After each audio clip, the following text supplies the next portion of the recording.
धर्म, अध्यात्म और राष्ट्र से संबद्ध कोई प्रश्न हो बड़े चाव भाव से पूछ सकते हैं।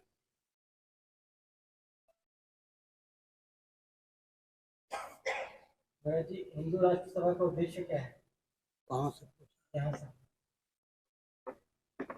सुसंस्कृत, सुशिक्षित, सुरक्षित, संपन्न, सेवापरायण, स्वस्थ, सर्वहितप्रद व्यक्ति और समाज की संरचना। सबके पूर्वज सनातनी वैदिक आर्य हिंदू ही थे। अपने पूर्वजों के अस्तित्व और आदर्श का ज्ञान हो, उनके मार्ग पर चलकर लौकिक उत्कर्ष, पारलौकिक उत्कर्ष और परमात्मा की प्राप्ति का मार्ग प्रशस्त करें, यही लक्ष्य है। हिंदू राष्ट्र के निर्माण से नागरिकों के व्यक्तित्व पर क्या प्रभाव पड़ेगा? उनका जीवन अपने और सबके हित में प्रयुक्त और विनियुक्त होगा। एक उस प्रकार के व्यक्ति होते हैं जिनकी भावना होती है लूटो पीटो मौज करो। दूसरे होते हैं खाओ पियो मौज करो। तीसरे होते हैं जियो और जीने दो। लेकिन इनसे ऊपर की भावना वाले होते हैं अपना जीवन अपने और सबके हित में प्रयुक्त और विनियुक्त करो।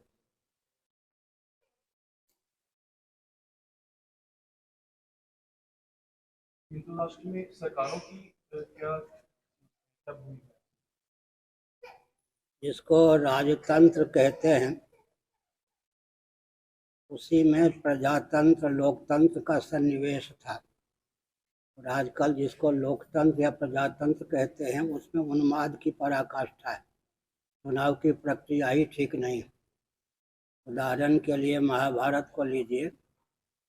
मंत्रिमंडल में 4 शिक्षाविद ब्राह्मण होना चाहिए, 8 रक्षाविद क्षत्रिय हों, 21 अर्थशास्त्र के मर्मज्ञ वैश्य हों, 3 शूद्र हों, कुटीर उद्योग, लघु उद्योग, श्रम और सेवा के प्रकल्प को क्रियान्वित करें, 1 सूत हों सांस्कृतिक मंत्री।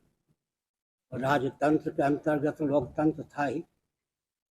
उन्माद नामक कोई चीज नहीं थी। लाखों वर्षों में कोई दिशाहीन वेन जैसा कंस जैसा शासक होता था, समाज को इतना बल और वेग प्राप्त होता था, ऐसे शासक को निरस्त कर सकता। महाराज जी, अगले साल अयोध्या में राम मंदिर बनकर तैयार हो जाएगा, तो देश के लिए क्या दिशा और होगा इससे? बहुत अच्छी बात है। नरसिंह राव प्रधानमंत्री हुए,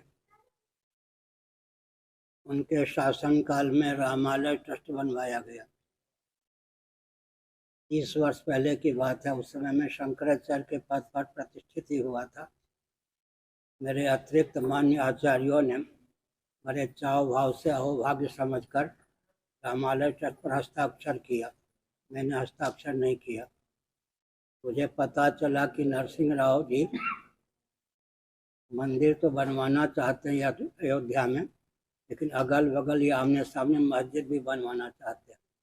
इसलिए मैंने हस्ताक्षर नहीं किया। मेरे अपहरण का मार्ग प्रशस्त किया गया, मरवाने का भी मार्ग प्रशस्त किया गया। भगवत कृपा से किसी की दाल नहीं गली। अगर उस समय मैंने हस्ताक्षर कर दिया होता, नरसिंह राव के शासनकाल में ही मंदिर बन गया होता, अगल बगल या आमने सामने मस्जिद बन गई होती। अब उच्चतम न्यायालय जिसको सुप्रीम कोर्ट कहते हैं और लोकसभा जिसको पार्लियामेंट कहते हैं, उसके द्वारा 5 एकड़ भूमि दी गई है मुस्लिम तंत्र को।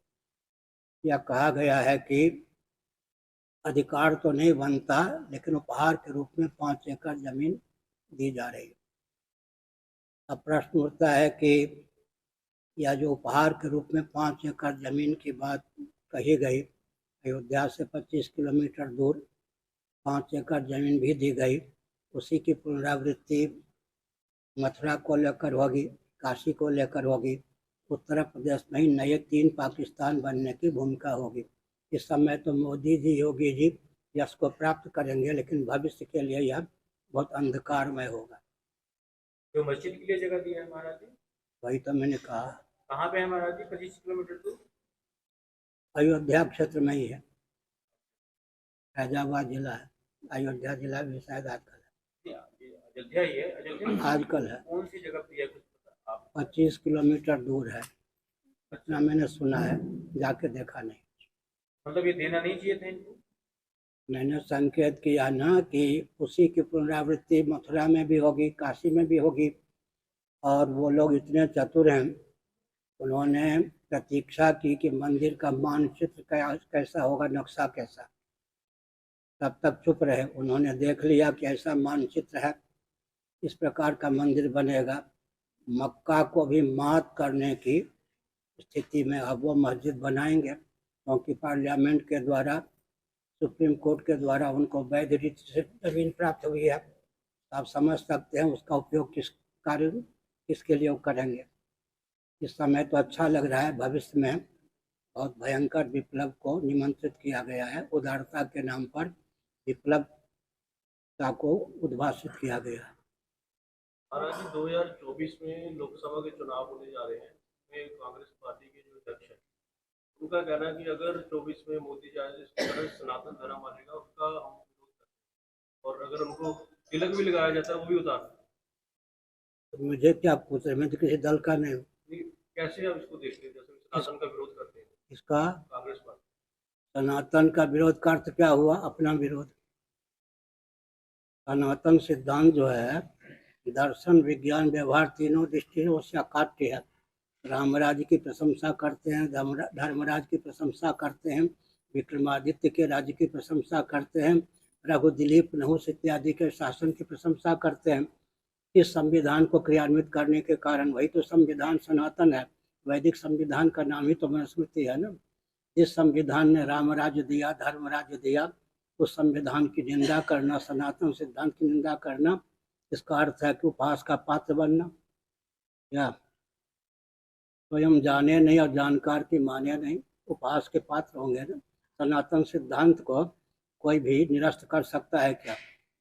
उत्पत्ति का विज्ञान, स्थिति का विज्ञान, संहार का विज्ञान, निग्रह का विज्ञान, अनुग्रह का विज्ञान, शिक्षा, रक्षा, अर्थ और सेवा के प्रकल्प संतुलित रहे, सारी दिव्यताओं से भरपूर सनातन संविधान का, सनातन शासन तंत्र का विरोध करना, अपना उपहास कराना है। जाने नहीं और जानकार की माने नहीं, या तो अराजकता को जन्म देना है, ओछी मनोवृत्ति है। दुनिया भर में ऐसे में भारत का अस्तित्व क्या रहेगा? इकट्ठे हो गए, लेकिन पाकिस्तान ने अपने ही देश में, उनके देश में जो नागरिकता विधिवत नहीं प्राप्त कर सके, उनको खदेड़ दिया है।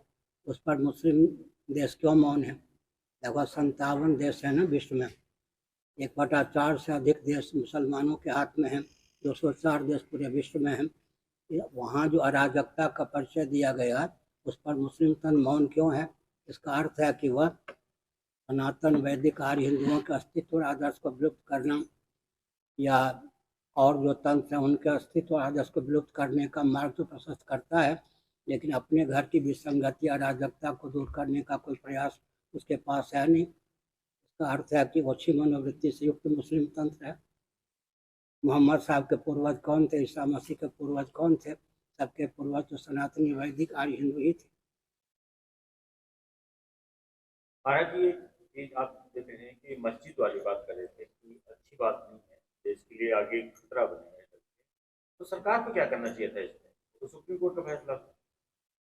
सुप्रीम कोर्ट का फैसला था, पार्लियामेंट का नहीं था क्या? लोकसभा का भी, लोकसभा किसके पास, बहुमत किसके पास? जिसकी सरकार उसके पास बहुमत भी है ना। इसका अर्थ क्या हुआ? तो कोर्ट जो है, आपको पता होगा, मेकाले ने 3 सी दिया, अपने पिता को पत्र लिखा कि 3 सी के माध्यम से भारत में हिंदुओं के अस्तित्व आदर्श को हम विकृत कर देंगे। क्लास एंड को एजुकेशन, क्लब और कोर्ट, समझ गए, इसकी हम प्रशंसा कर रहे हैं। न्याय कितना महंगा है आजकल और कितने समय में प्राप्त होता है।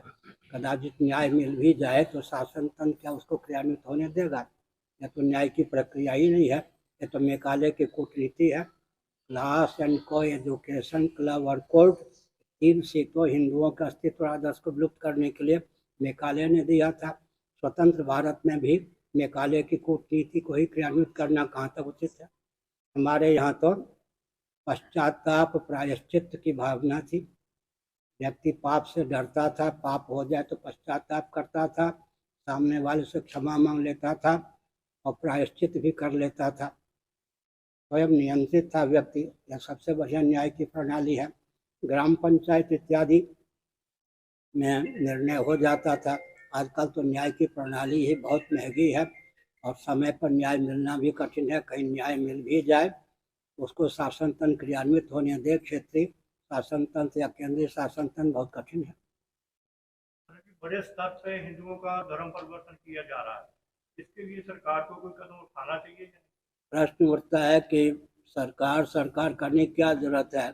एक हिंदू परिवार से 1 रुपया 1 घंटा औसतन रोज निकले, उस समय का, उस संपत्ति का उपयोग अपने क्षेत्र को हर प्रकार से सुसंस्कृत, सुशिक्षित, सुरक्षित, स्वावलंबी बनाने में हो, इसकी दाल गले।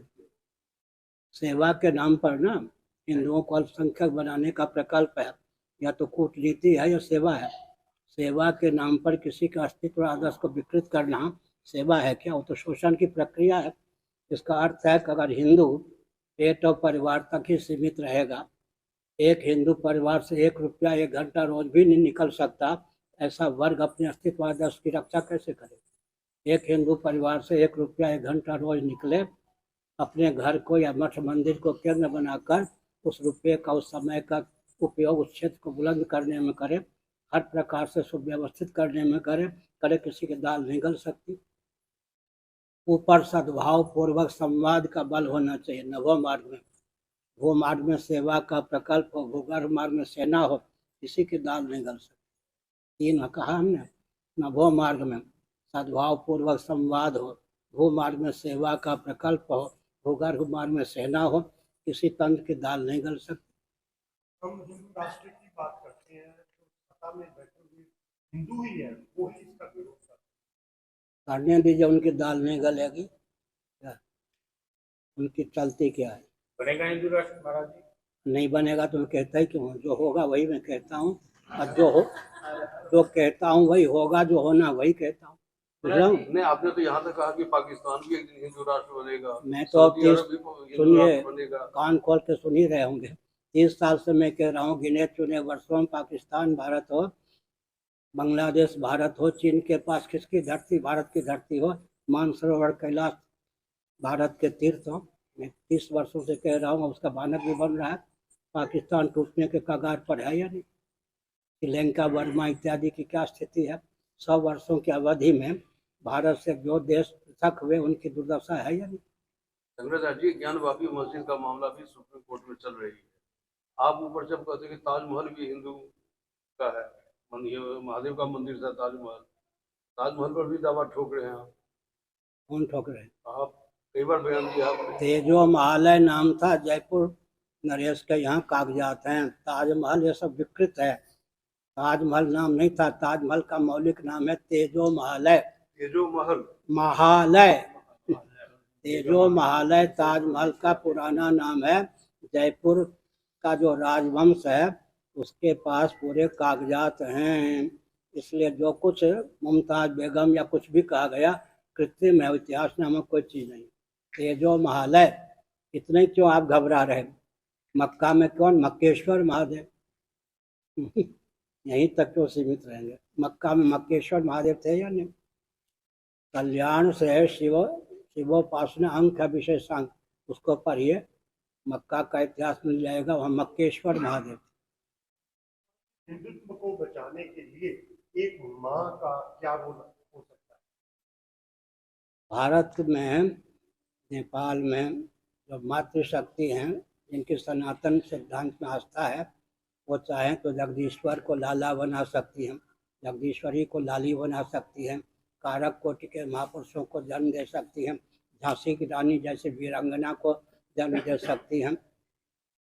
उनमें सारी क्षमता है। भारत की महिलाएं जो होती हैं सनातन धर्म में आस्थान्वित, जब जगदीश्वर को भी लाला बनाने की, जगदीश्वरी को लाली बनाने की क्षमता है, वो चाहें तो सब कुछ कर सकती हैं। आवश्यकता पड़ने पर झांसी की रानी की तरह तलवार भी पकड़ सकती हैं। निशेष देवगण शक्ति समूह मूर्तियाँ भगवती चंडी ने क्या किया, देवताओं के समष्टि से व्यक्त भगवती चंडी ने क्या किया, युद्ध किया। यानी मातृशक्ति को पूरा अधिकार है। शील और स्वास्थ्य का ध्यान रखते हुए हर क्षेत्र में मातृशक्ति विकास कर सकती हैं। हमारे यहाँ सुलभा थी या नहीं, गार्गी थी या नहीं, मैत्री थी या नहीं, ब्रह्मवादी महिलाएं थी या नहीं, झांसी की रानी थी या नहीं, पद्मिनी थी या नहीं। वर्तमान समय में एक माँ की भूमिका कैसी रही है? भूमिका तो मैंने बता दी, वो तपोमय त्यागमय जीवन व्यतीत करें ताकि दिव्य जीवात्माओं को लाला लाली के रूप में प्रकट सकें, अपने घर को रामराज धर्मराज का रूप दे सकें। गृह मंत्रालय उनके पास हो। आजकल गृह मंत्रालय किसी को पसंद नहीं है, सब प्रधानमंत्री होना चाहते हैं। क्या गृहिणी कहते या नहीं, इसका नाम गृह मंत्रालय उनके पास था। गृह मंत्रालय को संभालें, सारा काम हो जाएगा। अगर गृह मंत्रालय को संभालने की भावना नहीं है तो प्रधानमंत्री हो के सब देख लें, घर में गृह मंत्री होगा ही तो होगा क्या। गृह मंत्रालय गृहिणी काटते हो ना, गृह मंत्रालय उन्हीं के पास। बेटा बेटी को प्रबुद्ध करना, दिव्य जीवात्माओं को जन्म देना, सारा अधिकार उनको था ही। भगवान की भक्ति करना, धर्म का पालन करना। और आज भी विचार करके देखें, पुरुष तो इंग्लिश कट बाल में दिखते हैं, माताएं कोई होती हैं जो इंग्लिश कट बाल में। आज भी संस्कृति की रक्षा मातृशक्ति पर ही निर्भर है। जी लगता है कि आने वाले समय में दोबारा फिर मोदी आने वाले जो 24 में जो लोकसभा के इलेक्शन होने जा रहे हैं, उसमें लगता है कि सत्ता रिपीट होगी, सरकार रिपीट होगी क्या मोदी का? आपको कैसा लगता है? अपने हृदय को। मैं तो चाहता हूँ आपकी बात सफल हो, हम क्यों कहें कि आपकी बात सफल हो। आपकी दृष्टि में क्या लगता है? हाँ, हमारी दृष्टि में जो लगता है वही होगा।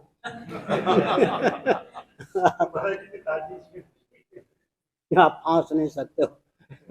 आजकल हिंदुओं को या हिंदू देवी देवताओं को कई जगह नीचा दिखाया जा रहा है और अक्सर फिल्मों में देखा जाता है कि उनके स्वरूपों का भी फांस उड़ाया जाता है।